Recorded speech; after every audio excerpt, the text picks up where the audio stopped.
Ujjivan bank, इसके बारे में सवाल है शुभदीप साहा जी का। पूछ रहे हैं कि क्या इसको खरीदा जा सकता है। साहा जी, आपको थोड़ा सा साथ में लिखना चाहिए था, 2-4 शब्द और लिख देते कि आपका नजरिया कितने समय का है, खरीदना है तो कितने समय के लिए। जैसे बहुत सारे लोगों ने अभी ट्रेडिंग के लिए पूछा, प्री बजट के लिए पूछा, कुछ लोग लॉन्ग टर्म के लिए पूछते हैं, तो आप किस हिसाब से इसको देखना चाहते हैं? खैर, उज्जीवन बैंक क्या करना ठीक रहेगा इस समय? लेकिन मैंने तो पहले ही बता दिया कि अभी small finance bank, micro finance institution, इन सबसे मैं कोसों दूर हूँ। बट फिर भी आपको करना है, मामला बिल्कुल साफ है यहाँ पे। जो लो बन गया ना आपका 32 पे, इट इज द सैक्रोसैंक्ट लो।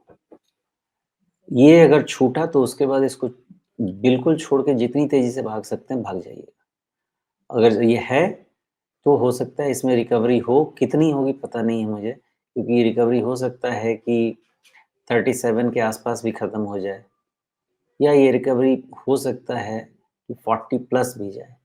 लेकिन इन सब में इम्पॉर्टेंट ये है कि 30 इन सब में इम्पॉर्टेंट ये है कि 32 के नीचे गया तो फिर रन रन एंड रन। जी। अच्छा, ये जो इसमें 32 वाला बॉटम बना है, ये क्या वो जो इंडसइंड वाली घटना हुई थी उसके साथ कोइंसाइड करता है? इंडसइंड वाली घटना कब हुई थी? ये अक्टूबर में हुई थी, अक्टूबर के अंत में। और ये 32 का बॉटम आपका कब बना है? ये नवंबर में जाकर के बना है। इनका रिजल्ट लेट आया होगा, हो सकता है, क्योंकि ये रिजल्ट वाला ही फॉल है।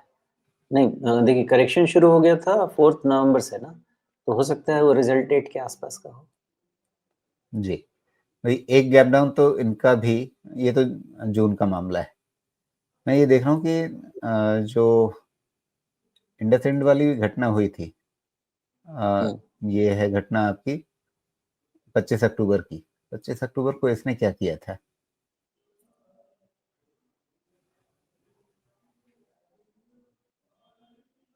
थोड़ा तो यहाँ भी एक झटका लगा था सेंटिमेंटल, और उसके बाद एक वापसी हुई, लेकिन घटना इसने काफी पहले से शुरू कर दिया था। मैं एक पैरेलल ड्रॉ करने की कोशिश कर रहा था कि क्या इंडसइंड बैंक का जो दबाव है और जो उज्जीवन बैंक का दबाव है, दोनों में कोई एक सामंजस्य दिखता है क्या? नहीं, दोनों वैसा एक नहीं जैसा है, कदम ताल कर रहे हैं? नहीं है। नहीं है वैसा। जी। तो ये जो मतलब आप इंडसइंड का उदाहरण मैं इसलिए ले रहा हूँ कि वहां पे तो मुख्य रूप से झटका इसी स्मॉल फाइनेंस वाले सेगमेंट की चलते ही लगा है ना। तो वो जो उन्होंने इतना बड़ा राइट ऑफ किया है, या एक तरह से अपने लोन को मुफ्त में बेच दिया है कि चलो कम से कम वो एक मेरे खाते साइकिल से हट है, जाए।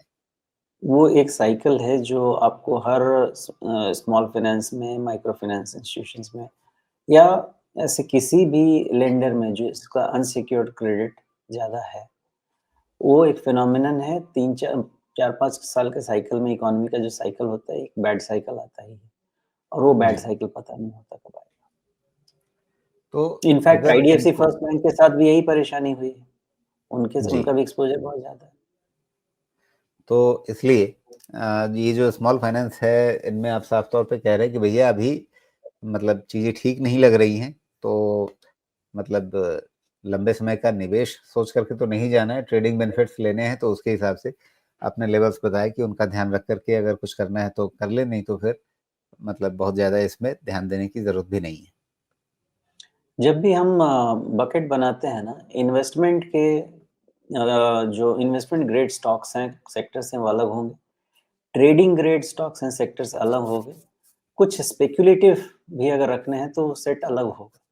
ये जी। ऐसे बीज वाले हैं जिसमें मोमेंटम आया, ट्रेड कीजिए, निकलिए, घर जाइए।